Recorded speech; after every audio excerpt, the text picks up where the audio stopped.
Hello and welcome. This is Samachar pulse and you are watching daily current affair. So let's begin. क्या कुछ important है आज देख लेते हैं. सबसे पहले हम बात करेंगे जो हमारे वाइस प्रेसिडेंट यानी कि जगदीप धनखड़ जी हैं. इन्होंने इनोग्रेट किया है 12वीं यानी कि 12th general assembly of Asian Buddhist conference, है ना. तो ये जो कॉन्फ्रेंस थी फॉर पीस के लिए वर्ल्ड वाइड बहुत झगड़ा लड़ाई कॉन्फ्लिक्ट चल रहा है. तो बुद्धा के जो टीचिंग्स है, बुद्धा की जो प्रीचिंग है, उसको इस समय पूरे वर्ल्ड में जो है कह सकते हैं कि स्प्रेड करने की ज़रूरत है सो दैट कि पीस जो है आ सके. पूरे वर्ल्ड में सद्भावना की जो फीलिंग है दैट इज़ ऑलमोस्ट डन होती हुई नज़र आ रही है. तो इसको हम लोग इस तरीके से सेलिब्रेट किया गया और यही मोटो था जो मैं आपको बता रही हूँ कि बुद्धा के जो प्रीचिंग है वो पहुँचनी चाहिए हर व्यक्ति तक. तो यही इसका थीम था. आगे हम बात करेंगे जो हमारे वाइस प्रेसिडेंट जगदीप धनखड़ जी, इनके द्वारा एक बुक रिलीज़ की गई जिसका टाइटल था fertilising the future, Bharat's march towards the fertiliser, written by chemical and fertiliser minister हमारे डॉक्टर मनसुख मांडविया. तो जो मनसुख मांडविया जी हैं, इनके द्वारा ये किताब लिखी गई थी. ये हमारे केंद्रीय मंत्री हैं केमिकल एंड फर्टिलाइजर्स के. तो इनके द्वारा जो बुक लिखी गई है उसका हिंदी में जो शीर्षक है, हिंदी में जो टाइटल है वो है उर्वरक आत्मनिर्भर भारत की राह. ठीक है. तो इस बुक का जो विमोचन है वो किया गया हमारे वाइस प्रेसिडेंट के द्वारा, जो कि इंग्लिश में है, और हिंदी में जो लिखा गया था वो है ना, वो भी इसका वर्जन है जो कि थोड़ी देर बाद आएगा, मतलब थोड़े दिन बाद आएगा. और इसमें इन्होंने बताया कि साइलेंट फीचर बताया कि कैसे मोदी जी के लीडरशिप में देश में कैसे उर्वरक के क्षेत्र में, एग्रीकल्चर के क्षेत्र में तरक्की या वृद्धि हो रही है. बात करेंगे हमारे होम मिनिस्टर जी के बारे में. अमित शाह जी ने इनॉग्रेट किया है new office for central registrar of cooperative societies, very important. तो ये दिल्ली में इनॉग्रेट किया गया. कुल मिला के पूरे भारत में अभी 1625 मल्टी स्टेट कोऑपरेटिव सोसाइटीज़ अभी वर्तमान में काम कर रहे हैं. अभी मल्टी स्टेट कोऑपरेटिव सोसाइटीज़ क्या होते हैं, कोऑपरेटिव सोसाइटीज़ क्या होती है, ये एक सॉर्ट ऑफ जो है हम कह सकते हैं हमारे गवर्निंग हिस्से का एक पिलर है जो अदर इश्यूज़, जो लोकल इश्यूज़ होते हैं उनको दूर करने में डिफरेंट लेवल पे हेल्प करती है. चाहे वो मतलब डेवलपमेंट का मैटर हो या लोकल कुछ इश्यूज़ हो, राइट. तो उस पे ये वर्क करती है कोऑपरेटिव सोसाइटीज़. तो ये एक इम्पॉर्टेंट है जिसको हम लोग देखेंगे. अब हम बात करते हैं थोड़ी डिटेल से कि जो कोऑपरेटिव सोसाइटीज़ है, सेंट्रल कोऑपरेटिव सोसाइटीज़, ये हमारे कॉन्स्टिट्यूशन में मेंशन है या नहीं है. तो this is a statutory body. ये एक स्टैट्यूटरी बॉडी है. स्टैट्यूटरी बॉडी वो बॉडी होती है जो कि बाय लॉ बनाई जाती है. तो हमारे कॉन्स्टिट्यूशन में ये आर्टिकल 243 एच सब सेक्शन जो इसका है, मतलब एफ कह सकते हैं. तो 243 आपको याद रखना है. 243 एच में बात की गई है. 243 एच का जो सब सेक्शन एफ है उसके अंदर कोऑपरेटिव सोसाइटीज़ की बात की गई है. अब अगर हम यहाँ पे देखेंगे तो जो मल्टी स्टेट कोऑपरेटिव सोसाइटीज़ है, ठीक है, जैसे यहाँ पे टर्म यूज़ हुआ है ना, मल्टी स्टेट कोऑपरेटिव सोसाइटीज़. तो मल्टी स्टेट कोऑपरेटिव सोसाइटीज़ के लिए हमारे यहाँ बाकायदा एक्ट है. तो मल्टी स्टेट कोऑपरेटिव सोसाइटीज़ जो है उनके लिए एक्ट है. कौन सा? जो है 2002 का एक्ट है. वैसे जो कोऑपरेटिव सोसाइटीज़ अगर हम बात करें, सेंट्रल रजिस्टर्ड कोऑपरेटिव सोसाइटीज़ की अगर हम बात करें, तो वो कौन सा एक्ट चल रहा भारत में अभी? 1912. कोऑपरेटिव सोसाइटीज़ जैसे कभी कोई मंदिर का इशू या कुछ जैसे ताजमहल वगैरह को ठीक करने का इशूज़ था, या कोई मोनूमेंट्स का या कुछ साइंटिफिक चीज़ों का जब इशू आता है, तो उस समय हम देखते हैं कि वो बॉडी कोऑपरेटिव सोसाइटीज़ 1860 के एक्ट में मेंशन होती. तो हमें समझना होगा अलग अलग, मतलब वो सोसाइटी एक्ट होती है. तो सोसाइटी एक्ट 1860 में मेंशन होती है. तो सोसाइटी वर्ड से जैसे cooperative societies, multi state cooperative societies, तो डोंट बी कंफ्यूज. जब मल्टी स्टेट कोऑपरेटिव सोसाइटीज़ की बात हो तो एक्ट 2002 का. जब सेंट्रल रजिस्टर्ड कोऑपरेटिव सोसाइटीज़ की बात हो तो ध्यान में रखना है 1912. लेकिन जब सोसाइटीज़ एक्ट लिखा रहे और किसी मोनूमेंट्स की बात हो, कोई ऐतिहासिक स्मारक की बात हो, या इस तरह की कोई चीज़ें हो जो मतलब इंफ्रा हो, हिस्टोरिकल प्लेस हो, तो वो 1860 में रहती हैं. या कोई ऐसा बहुत पुराना संस्था जो अंग्रेज के ज़माने में है, तो एक बार ज़रूर देख लेना कि वो कौन से एक्ट में रजिस्टर्ड है. ठीक है. अब यहाँ पे हम बात करेंगे जो हमारे यूनियन मिनिस्टर हैं राजीव चंद्रशेखर जी, उनके द्वारा ये बताया गया कि आने वाले 10 साल में भारत में 10 लाख स्टार्टअप्स होंगे, राइट? ठीक है? जो नए-नए और स्टार्टअप्स क्रिएट करेंगे। अभी हम देखेंगे यहाँ पे हमारे यहाँ उस टाइम पे जब 10 लाख स्टार्टअप होंगे तो कम से कम 10,000 यूनिकॉर्न होंगे। अभी हमारे यहाँ 100 प्लस 150 प्लस यूनिकॉर्न समथिंग अभी वर्किंग में है, और कुछ है जो भी न्यूली सेटअप है, कुछ पे इश्यूज़ है। तो व्हाटएवर हम देखेंगे कि यूनिकॉर्न हमारे यहाँ बहुत ज़्यादा हैं। यूनिकॉर्न वो बड़ी कंपनियाँ होती हैं जिनका कैपिटल $1 बिलियन से डॉलर के आसपास या उससे ऊपर होता है, तो उसको यूनिकॉर्न कहते हैं। अब हम यहाँ पे देखेंगे ये जो हमारे राजीव चंद्रशेखरन जी हैं, इन्होंने ये बात क्यों कही? बिकॉज़ आज है नेशनल स्टार्टअप डे, जो सेलिब्रेट किया गया नोएडा में, और उसी में इन्होंने ये बात कही। ये फंक्शन जो है गवर्नमेंट ऑफ इंडिया के द्वारा इसको जो इलेक्ट्रॉनिक्स एंड हमारी जो स्टेट की जो इलेक्ट्रॉनिक्स एंड सेंटर की जो इलेक्ट्रॉनिक्स मीठी जो है हमारी, है ना, मिनिस्ट्री ऑफ जो हमारी इलेक्ट्रॉनिक्स है एंड इंफॉर्मेशन डिपार्टमेंट जो है, तो उनके द्वारा ये संबोधित किया गया था। चलिए हम आगे बात करते हैं विंग्स इंडिया 2024। ये जो है एयरपोर्ट हैदराबाद में, ये एक सॉर्ट ऑफ कह सकते हैं शोकेस है 5 दिनों का, जिसमें 100 देश और 1000 कंपनियों के आसपास पार्टिसिपेट कर, इसमें हमारे जो एविएशन मिनिस्टर हैं, ठीक है, तो ये भी वहाँ पे प्रेजेंट थे। तो ये बता रहा है, ये जो शोकेस है ये बताने की कोशिश कर रहा है कि किस तरीके से भारत का एविएशन सेक्टर आगे बढ़ रहा है, किस तरह के जिन चीज़ों को इनरोल किया जा रहा है, वर्ल्ड क्लास फैसिलिटीज़ प्रोवाइड की जा रही है। वो एक था ना कि जो उड़ी देश का आम नागरिक जो हवाई चप्पल पहनता है वो भी हवाई जहाज़ पे चल सके। तो ये सब चीज़ें कैसे हो पाई हैं उसको शोकेस किया जाएगा, और नई चीज़ों को भी इनरोल किया जाएगा। बात करें हमारे जो मिनिस्टर है, यूनियन मिनिस्टर एस जयशंकर, वो ईरान के 2 दिवसीय विजिट पे गए हुए थे।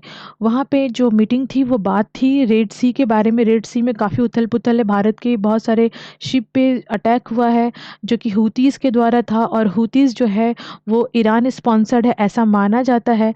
पर इस डिस्कशन में जो बात आई वो ये थी कि ईरान ने टोटली डिनाई किया है हूतीज़ को कंट्रोल करने में, अपनी बात कि उनकी बात को हूतीज़ मानेंगे ऐसा इन पेपर पे दिखता नहीं है। न्यूज़ आर्टिकल पढ़ के समझ में आता है कि हूतीज़ के मामले से ईरान ने दरकिनार किया है। अब इसको समझिए कैसे? जैसे एक टाइम पे यूएसए को लगता था कि अगर हम अफ़गानिस्तान में शांति चाहते हैं तो हमें पाकिस्तान से बात करना पड़ेगा, क्योंकि पाकिस्तान जो है वो तालिबान को समझा सकता है, हैंडल कर सकता है, यानी कायदे से तालिबान पाकिस्तान का एक अच्छा मतलब दोस्त है। तो अगर हम एज अ यूएस से पाकिस्तान के थ्रू हम अफ़गानिस्तान से डील करेंगे, सॉरी तालिबान से डील करेंगे, तो अफ़गानिस्तान में शांति आ सकती है, यहाँ पे पीस आ सकती है। बट क्या हुआ आज के डेट में आप देख रहे हो कि जो तालिबान है और जो पाकिस्तान है, इन दोनों का आपस में बिल्कुल भी नहीं बनता है, और तालिबान रूल कर रहा है अफ़गानिस्तान पे, और यहाँ पे यूएसए का जो एजेंडा था वो फेल हो गया। तो कहने का मतलब शॉर्ट ऑफ समटाइम ऐसा होता है कि अगर आप जो साँप होता है ना, स्नेक साँप, अगर आप पीठ में ऐसे बैग में साँप रखते हैं कि वो आपके पड़ोसी को डसेगा, तो वो दिन दूर नहीं है जब वो साँप जो है आपको भी डस लेगा। तो वही होता है पाकिस्तान के साथ, वही हाल है कुछ मुद्दों में ईरान के साथ, ठीक है? तो हूतीज़ का जो जनरेट करने वाला है, प्रोड्यूस करने वाला है, पैदा करने वाला, जन्म देने वाला है, वो भले ईरान है, लेकिन कुछ मामले में हूतीज़ उनके हाथ से बाहर की बात है। तो अभी हम यहाँ पे देखेंगे ये एक मैटर था, साथ ही साथ चबार पोर्ट का मैटर था। वहाँ पे वहाँ के जो मिनिस्टर्स हैं, जो वहाँ के प्रेसिडेंट हैं, ईरान के जो प्रेसिडेंट हैं, उनका ये मानना है कि चबार पोर्ट के काम में काफ़ी डिले हो रहा है, डेवलपमेंट का जो प्रोसेस है वो बहुत डिले हो रहा है। तो जो डिले हो रहा है उसको कंपनसेट किया जाए, बट ये कंपनसेट किस वे में वो लेंगे ये डिक्लेयर नहीं है। साथ ही साथ जो डील हुई है इंडिया के साथ, उसमें भी एक प्रॉब्लम उनको नज़र आती है, जैसे कि चबार पोर्ट को हर साल जैसे इसको जो है ना मॉनिटर करना या इसका फंक्शनिंग देखना वो इंडिया के हाथ में होगा। तो इसको ये एनुअली होगा, एनुअली हर साल इसको अपडेट करना पड़ेगा।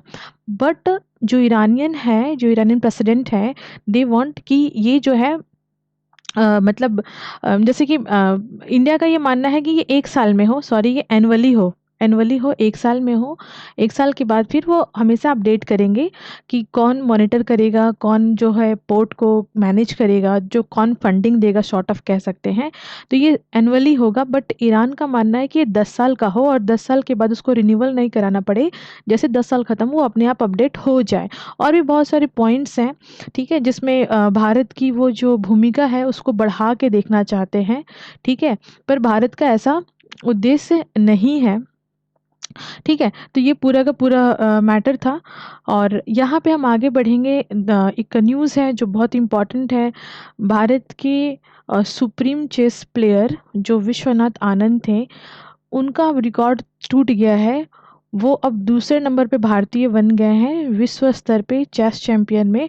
तो पहले नंबर के भारतीय और विश्व स्तर के पहले भारतीय और वर्ल्ड के फर्स्ट चैंपियन जो हैं वो हैं रमेश बाबू प्रज्ञानंदा, राइट। तो ये जो है अब दूसरे नंबर के भारतीय, विश्व में पहले। और एक इम्पॉर्टेंट चीज़, अब विश्वनाथ आनंद का जो रैंक है, जो पॉइंट्स हैं, जो स्कोर हैं, वो अब सेकंड पोजीशन पे आ गया है। अब रमेश बाबू प्रज्ञानंदा ही है। अब यहाँ पे देखिए, हमने भी देखा जब एस जयशंकर जी पहुँचे थे ईरान में, तो ईरान के द्वारा अटैक किया गया 3 अलग-अलग कंट्री पे, सीरिया पे, इराक पे और पाकिस्तान पे। अब क्या है कारण, उसको समझेंगे।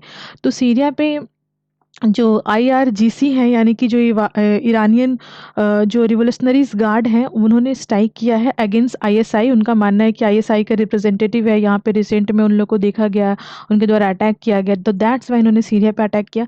साथ ही साथ जो आईआरजीसीज वाले हैं, ये जो है इराक पे अटैक किए, और इराक पे इनका जो अटैक था वो बहुत ही मतलब डिवास्टेटिंग भी बोलेंगे और अलग था एकदम से, जो कि मोसाद के अगेंस्ट था। मोसाद के हेडक्वार्टर्स और स्पाई जैसे कुछ उनको नज़र आया कि कुछ इस तरह का एक्टिविटीज़ हो रहा है अगेंस्ट जो है Iran on the land of Iraq, है ना, वाया आपके इज़राइल। तो इसलिए जो खुर्दिस रीजन था इराक का, वहाँ पे अटैक किया गया। और यहाँ पे मतलब इनका ऐसा मानना है कि इज़राइल की जो फोर्सेस हैं, इंटेलिजेंस फोर्सेस हैं, वो यहाँ पे अपना डेरा जमाई हुए, इनका हेडक्वार्टर यहाँ पे था। तो इस तरीके से ये इराक टारगेट में आ गया, जो कि कुछ बैकग्राउंड नहीं बनता है। अब यहाँ पे हम लोग देखेंगे जो ईरान है वो पाकिस्तान पे क्यों अटैक किया। तो पाकिस्तान पे अटैक करने के पीछे जो है कारण, वो ये है दरअसल कि पाकिस्तान और ईरान की जो बॉर्डर है, वहाँ पे जो है वहाँ पे बॉर्डर पे क्या हुआ कि पाकिस्तानी पुलिस के द्वारा दिसंबर महीने में कुछ जो पुलिस के द्वारा कुछ जो ईरानियन ट्रूप्स थे उनको मारा गया। तो ये रिटेलिएशन है शॉर्ट ऑफ ईरान की तरफ से, और इसलिए पाकिस्तान का जो बलूच एरिया था वहाँ पे उसने स्ट्राइक की है। बात करें थोड़ी सी और इम्पॉर्टेंट न्यूज़ की, जो मीटिंग हुई है ईरान में, उसमें फ़ारसी लैंग्वेज जो पर्शियन लैंग्वेज है उसको हमारे यहाँ क्लासिकल लैंग्वेज का दर्जा दिया गया है, और साथ ही साथ न्यू एजुकेशन पॉलिसी में उसको शामिल भी किया गया है। ये बातें फाइनल हो चुकी हैं ऑन दी मीटिंग टेबल।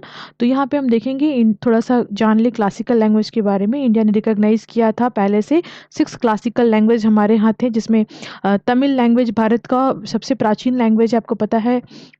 2004 में इसको किया गया था, संस्कृत को 2005 में, कन्नड़ 2008, तेलुगु 2008, मलयालम 2013 एंड ओडिया जो है 2014 में क्लासिकल लैंग्वेज में डाला गया था। एडिशनली बाद में हम देखेंगे पाली लैंग्वेज अभी पर्शियन हो गया, प्राकृतिक लैंग्वेज, ठीक है। तो इन सब को मिला करके 9 हो गए। तो पहले यानी कि 8 थे, इन स्टार्टिंग में तो 6 थे, पाली एंड जो प्राकृतिक लैंग्वेज है उसको जोड़ा गया तो 8 हो गए, पर्शियन को जोड़ा गया तो कुल मिलाकर के 9 हो गए।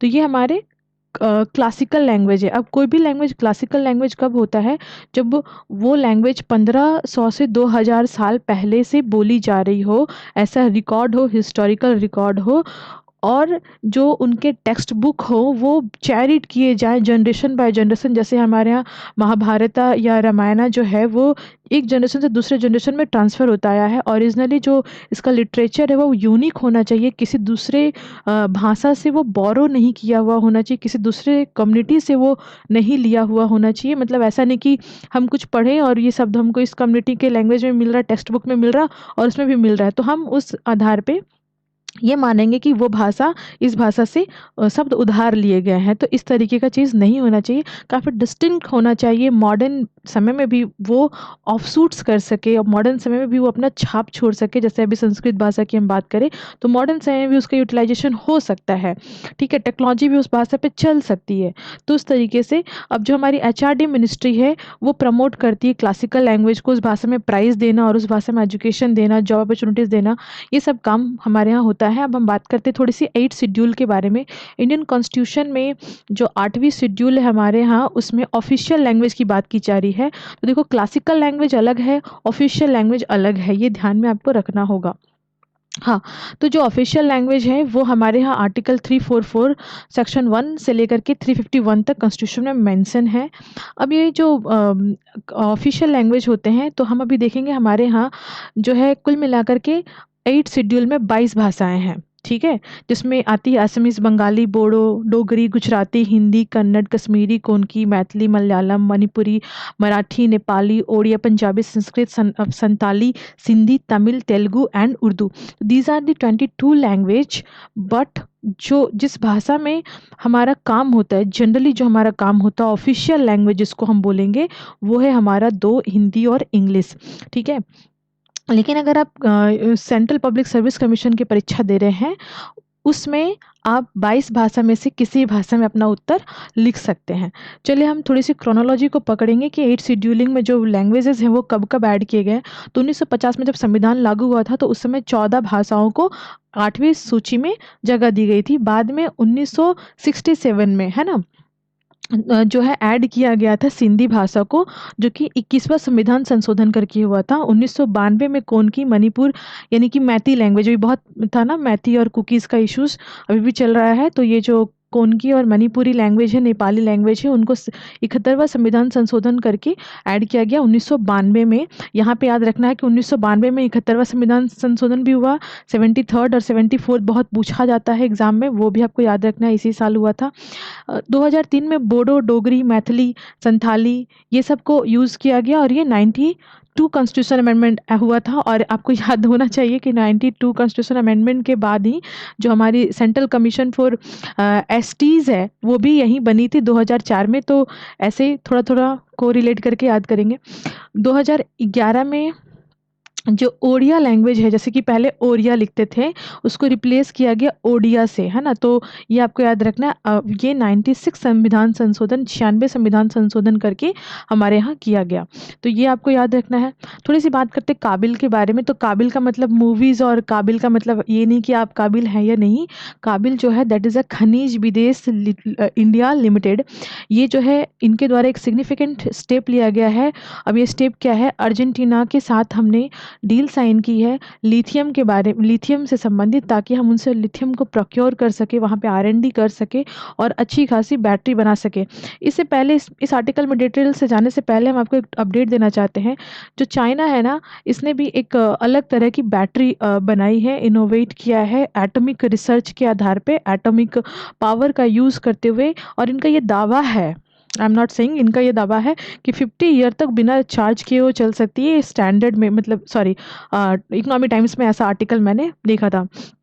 तो ये हो गई चाइना की बात। अब हम बात करते हैं इंडिया की। तो इंडिया की जो काबिल है, ये एक्चुअली में काबिल क्या है, थोड़ा सा काबिल को ही जान लेते हैं। क्योंकि खनिज विदेश इंडिया लिमिटेड तो आपने जान लिया, लेकिन ये काबिल बनी कैसे है? तो वास्तव में ये काबिल एक जॉइंट वेंचर है, यानी कि एक कंपनी है जो स्टैब्लिश्ड हुई है 2-3 कंपनियों के मिलने से, इसीलिए इसको जॉइंट वेंचर बोल रहे हैं।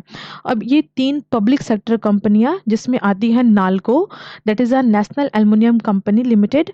दूसरा है HCL, that is a Hindustan copper limited. And तीसरा है MECL, that is a mineral exploration company limited. तो ये तीनों कंपनी के मिलने से है ना, जिनका आपसी शेयर 40-30-30 का हिस्सा है ना, तो 40% नाल्को, 30% से लेकर के HCL एंड 30% MECL का जो है हिस्सा मिलाकर के काबिल बनाया गया है, राइट। और ये काबिल जो है जॉइंट वेंचर है, 2019 में इस्टेब्लिश की गई थी। ऑब्जेक्टिव यही है कि वो क्रिटिकल जो मिनरल्स हैं उनको फाइंड आउट कर सके, है ना, R&D कर सके। जैसे कि एग्जांपल के लिए लिथियम हो गया, कोबाल्ट हो गया, इनको ओवरसीज फाइंड आउट कर सके, वर्ल्ड वाइड भी पता कर सके। तो हमारी जो मिनिस्ट्री ऑफ माइंस है उसके अंदर ये आती है काबिल, ठीक है। तो अब यहाँ पे हम लोग देखेंगे जो काबिल है इनका, चूँकि ये ओवरसीज़ भी काम करेंगी यानी वर्ल्ड वाइड काम करेंगी, तो इनकी ग्लोबल पार्टनरशिप जो है वो अलग-अलग कंट्री जैसे ऑस्ट्रेलिया, अफ्रीका, साउथ अमेरिका, है ना, इनके साथ है। अभी हम फ़िलहाल में बात करेंगे कि जो ABC है, ABC, ठीक है। तो ये ABC यानी कि एक ट्रायंगल बन रहा है, A for Argentina, B for Brazil नहीं, बोलिविया एंड C फॉर चिले। तो ये ट्रायंगल बनता है ABC के नाम से। तो इस लिथियम ट्रायंगल, ये तीनों ही कंट्री में लिथियम भरपूर मात्रा में है, तो इसको लिथियम ट्रायंगल भी कहते हैं, ठीक है। इनके पास जो है वर्ल्ड का हाफ लिथियम सोर्सेज इन तीनों के पास ही हैं। अर्जेंटीना की अगर हम बात करें तो ये दूसरे नंबर पे आता है लिथियम रिसोर्सेज में, and third largest lithium reservoir भी है, ठीक है। मतलब लिथियम प्रोडक्शन करने में दूसरे स्थान पे अर्जेंटीना है, जबकि उसके यहाँ जो मतलब जो सेव है, जो रिजर्व है, उसमें तीसरे स्थान पे है। मतलब सेव है यानी कि जो अनटैप्ड है ना, उसमें तीसरे स्थान पे आता है। एंड जो फोर्थ लार्जर ये प्रोडक्शन ग्लोबली इस तरीके से लिथियम का कर रहा है। हम यहाँ पे देखेंगे कि जो काबिल है वो स्टेट ओन एंटिटीज़ है, मतलब आप स्टेट ओन एंटिटीज़ या स्टेट ऑफ आर्ट बोलिए, ये खुद का है अपना बनाया हुआ, जो एक्सप्लोर करेगा एक्सक्लूसिवली लिथियम को, ठीक है, अर्जेंटीना में। तो अर्जेंटीना के साथ इनकी बातें हो गई हैं कि भैया हम यहाँ पे काम करेंगे, तो काम करने के लिए क्या करना पड़ेगा, ऑफिस खोलने पड़ेंगे, ब्रांचेस बनाने पड़ेंगे। तो ये वहाँ पे अपना जो है ब्रांचेस बना के काम स्टार्ट कर रहे हैं। तो ये इंपॉर्टेंट न्यूज़ है हमारे लिए। अब हम थोड़ी सी बात कर लेते हैं जो हमारी ICMR है, इनका इनिशिएटिव है। क्या इनिशिएटिव है कि इन्होंने NEDL that is a national essential जो डायग्नोस्टिक्स है उसकी लिस्ट जारी करी है। ये लिस्ट फर्स्ट टाइम जो है 2019 में जारी हुआ था, उसके बाद यहाँ दोबारा हुआ है। तो हम यहाँ पे देखेंगे NEDL क्या है। तो NEDL जो है build up initiative like a free diagnose service initiative, that is a FDI। तो ये फॉरेन डायरेक्ट इन्वेस्टमेंट नहीं है, that is a free diagnostics service initiative है, जिसमें हर तरह के वेक्टर जनरेटेड जो डिजीज़ हैं जैसे कि मलेरिया से लेकर के चिकनगुनिया, एड्स से लेकर के आपके जितने भी बीमारियां हमारे यहाँ जो फैलती हैं, राइट, जिसमें कोई भी मतलब अ, हम कह सकते हैं कि वायरस बैक्टीरिया के तरफ से, ठीक है। तो जो भी पैथोजेंस हैं उनका डायग्नोसिस यहाँ पे किया जाएगा।